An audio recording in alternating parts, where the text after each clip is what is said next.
El primer enfrentamiento en vivo de la pretemporada siempre es especial, y para el prospecto de los Tampa Bay Rays, Brent Honeywell, el evento de inicio del 2018 fue muy significativo. Él era el mejor prospecto en una organización que reclutaba y desarrollaba lanzadores tan bien como cualquier otro en las grandes ligas, y durante el año anterior se estableció como el jugador más valioso del juego de las futuras estrellas cuando ponchó a 4 en 2 entradas sin permitir carreras. Lanzaba fuerte, a veces alcanzando 97 millas por hora, lanzando principalmente en el rango de 92 a 95. Además, también lanzaba en screwball.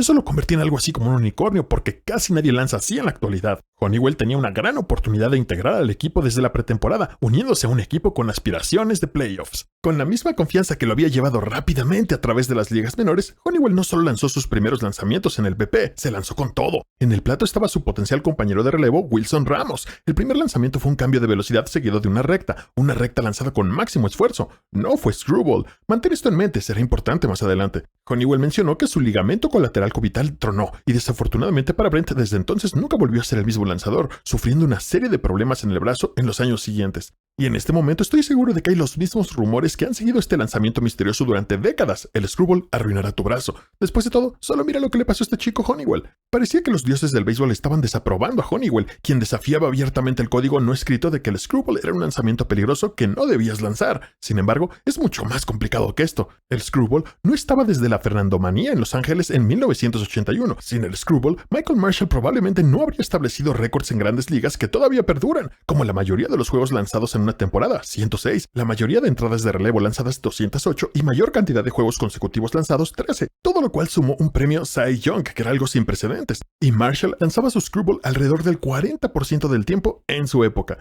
Desafortunadamente, desde los tiempos de Marshall no importó. Solo unos pocos lanzadores en los últimos 20 años la han lanzado, y lo curioso es que el lanzamiento en gran medida ha sido desterrado por los pitchers debido a un mito perdurable que los datos debían haber eliminado hace tiempo. Cuando los jugadores usaban franela y las entradas costaban un par de monedas, todos sospechaban que el screwball era destructora de brazos, debido a su extraña liberación que parecía peligrosa. Pero hoy en día vivimos en una era en la que los equipos tienen entrenadores en el banquillo con títulos de matemáticas en Princeton y Harvard y en cualquier otro lugar que sea impresionante.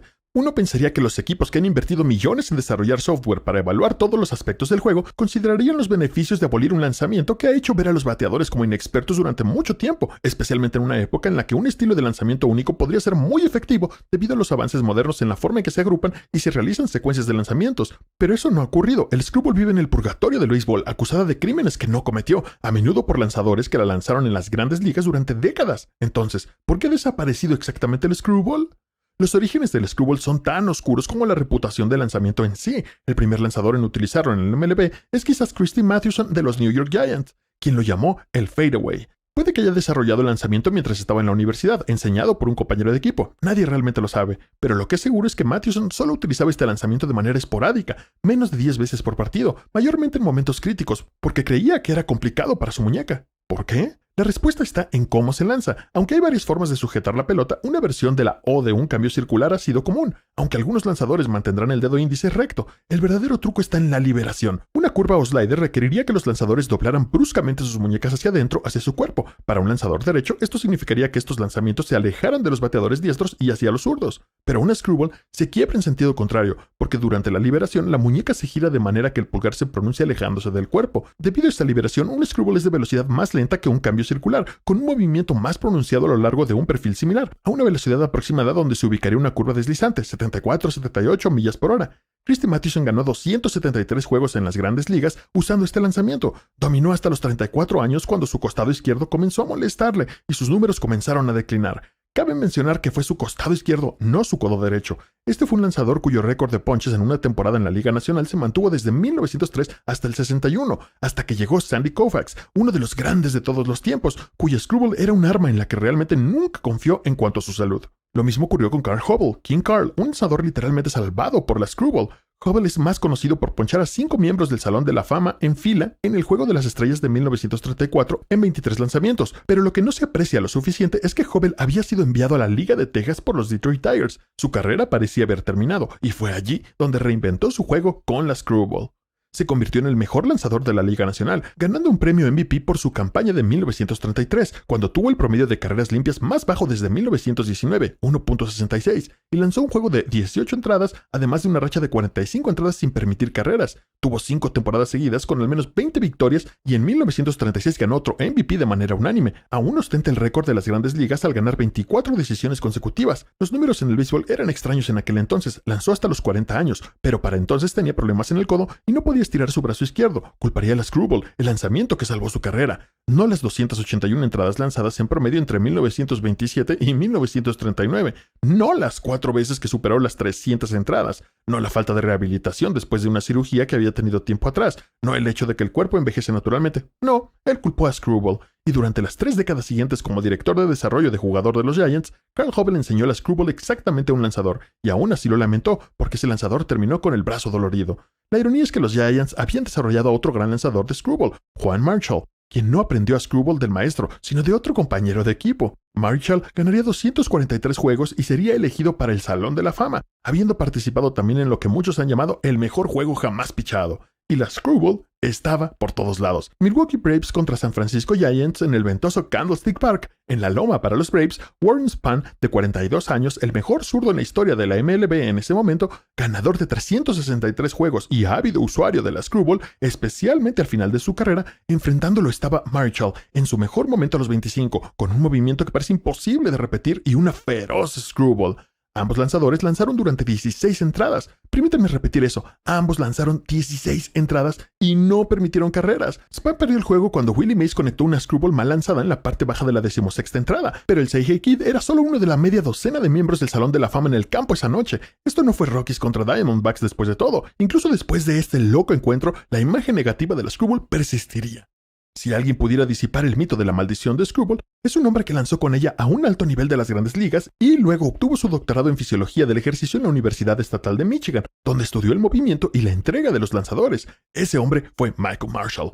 Marshall estaba convencido de que la Screwball tenía una mala reputación y quería demostrar la inocencia del lanzamiento. De hecho, Marshall quería poner fin a las lesiones en el brazo de los lanzadores, de una buena vez y por todas. Sus estudios mostraron que no ejercía más estrés en el codo que una recta o una curva. De hecho, Marshall argumentaba que en realidad era menos estresante. Dado que estos estudios no eran fácilmente accesibles, supongo que es difícil opinar a favor o en contra de los estudios, pero dado que él mismo utilizó este lanzamiento, parecería difícil discutirle sobre el tema. Marshall precedió una especie de auge de lanzamiento en los años 70 y 80. Fernando Valenzuela y su Fernando Manía ayudaron a llevar la Screwball de nuevo a la atención nacional. 2 cosas sobre Fernando. Primero, debutó a los 20 años y dominó, comenzando el juego de las estrellas como novato y luego ganando el premio Cy Young. Segundo, los Dodgers le enseñaron la Screwball y expresamente querían que él la perfeccionara, basados en gran parte en la información que habían recibido de Marshall. Mike Norris de los Oakland A's ganó 22 juegos en 1980 lanzando la Screwball. No se le permitió lanzar en las ligas menores y solo después de lastimarse el brazo al lanzar rectas volvió a usar el lanzamiento, por desesperación, porque nada más funcionaba.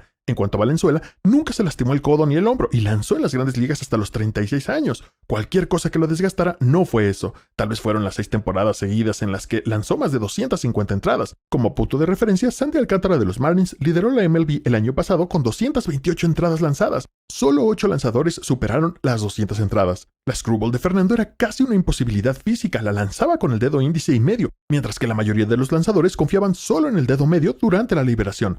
No solo su Screwball salía de ambos dedos, también movía violentamente la muñeca de manera que la pelota giraba como una curva de nudillos invertida. El cuerpo humano no parecía diseñado para eso, pero él nunca pareció tener problemas en el brazo. Un lanzador que tuvo problemas en el brazo y que lanzó la Screwball más que nadie fue el carismático Tug McGraw. De hecho, McGraw tituló su autobiografía Screwball, así que, obviamente, no parecía tener malos sentimientos sobre el lanzamiento o esa parte de su personalidad. La mayoría de los fanáticos e incluso algunos expertos, al describir la carrera de Tug McGraw, culpan a la Screwball de los problemas en el hombro que Tug tuvo cuando fue transferido a los Phillies desde los Mets en 1975. Pero el problema del hombro arruinó la carrera de Tug. Para nada. Lideró a los Phillies a un título de la Serie Mundial en 1980 y se mantuvo en las Grandes Ligas hasta los 39. La mayoría de los lanzadores aceptaría gustosamente los problemas en el brazo de Tug McGraw y disfrutaría casi 20 años en las Grandes Ligas. Pero de algún modo la lógica es así. Tug lanzaba una Screwball, Tug se lastimó el hombro, por lo tanto la Screwball causó la lesión. Esta falacia se conoce como post hoc ergo propter hoc, que es una forma elegante de decir que B siguió a A, por lo que A causó B. Es la falacia lógica que ha perseguido a la Screwball desde que el piadoso Christy Mathewson lanzaba el fadeaway hace más de un siglo. Debido a que el movimiento es no natural, también debe ser peligroso. La revolución en las ciencias de los datos se suponía que aplastaría los mitos a menudo obsoletos y peligrosos del béisbol, y en muchos casos eso es prácticamente lo que ha hecho. Mentes increíbles han ideado fórmulas complejas en relación con la secuencia de lanzamientos, el enfoque, los ángulos de salida, velocidades de salida y todo lo demás bajo el sol en lo que puedas poner los ojos. Pero, ¿el screwball? No. El screwball es malévolo, punto final. Es el dios demonio de los brazos adoloridos. ¿Por qué cuestionarlo? Rápido, nombre un jugador actual en una plantilla de MLB que tenga un screwball como lo tenía Mike Marshall. ¿Te rindes? Exactamente, aparte de Honeywell. ¿Quién firmó un contrato con los Padres en esta temporada baja? El lanzamiento ha desaparecido a pesar de los grandes jugadores que logran sacar a buenos bateadores con él. Bueno, no completamente desaparecido. Hay algunos recientes practicantes que siguen las artes oscuras del screwball. Uno de ellos fue Héctor Santiago, quien ahora juega en la Liga Mexicana, que luchaba en la Liga de Invierno venezolana buscando un lugar en las ligas menores. Cuando un entrenador le instó a intentarlo, lo aprendió y lo lanzó ocasionalmente durante el resto de su carrera. Permaneció en los Medias Blancas, Twins, Mets y los Mariners, logrando números promedio de liga ligeramente mejores año tras año. Sin embargo, para los fines de este video, es importante señalar que utilizó el screwball solo el 0.2% del tiempo de su mejor año, 2015, lo que lo convirtió en una novedad para él.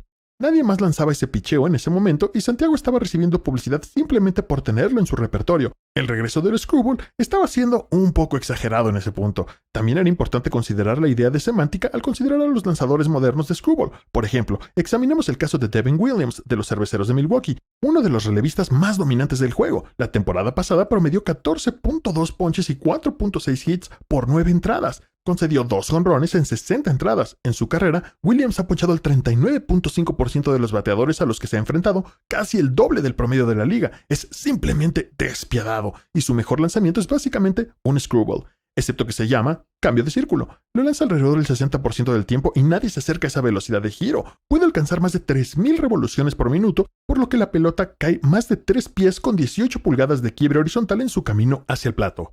Cuando escuchas a Williams explicar cómo agarra y lanza la pelota, si observas su liberación, podrías decirte a ti mismo que lo sostiene como un screwball clásico, y cuando lo suelta, pronuncia su pulgar de manera que la pelota tenga mucho efecto lateral y llega a un bateador diestro casi como si un zurdo hubiera lanzado una curva o slider. Y tendrías razón, Williams está básicamente lanzando un screwball que aprendió cuando era niño, jugando con sus amigos. Ha sido capaz de lanzarlo desde que tenía 10 años. El lanzamiento ha sido cariñosamente llamado airbender, pero nadie se atreve a usar el término más preciso, screwball, como si de alguna manera eso disminuyera el trabajo que Williams ha realizado, arrojando su carrera en una oscura neblina de los inevitables problemas de brazo que se avecinan. De hecho, el año pasado, nadie en las mayores lanzó oficialmente un picheo reconocido como screwball. Eso es solo porque Brent Honeywell no llegó a las grandes ligas con los Atléticos de Oakland, su destino más reciente antes de los Padres. Sufrió más problemas de brazo y solo jugó 20 entradas en ligas menores. Este año, Honeywell podría tener una oportunidad legítima de quedarse en las mayores y a los 28 años finalmente establecerse como un jugador de las grandes que lanza el maravilloso screwball.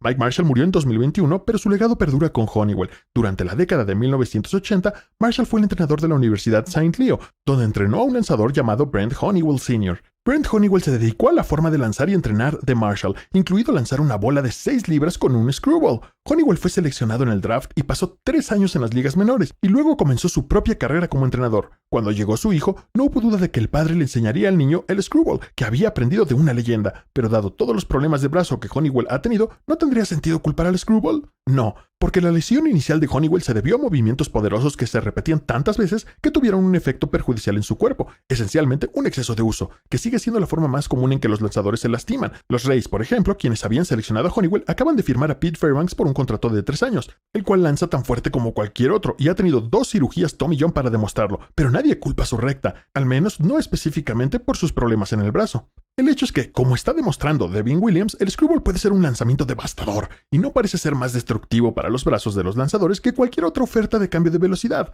Tiene un lugar en el juego. Después de todo, ¿por qué no desarrollar un lanzamiento que se mueva de manera diferente a la mayoría de lo que los bateadores ven hoy en día? ¿Por qué no intentar resucitar una oferta que sea subutilizado tanto en la actualidad que prácticamente es otra vez un lanzamiento nuevo? Algunos mitos simplemente se niegan a morir, lo cual es comprensible, pero en este caso creo que es hora de liberar el screwball. Gracias por ver, dejen su like si disfrutaron el video y hagan clic en la lista de reproducción para ver otros videos como este. Ten un gran día.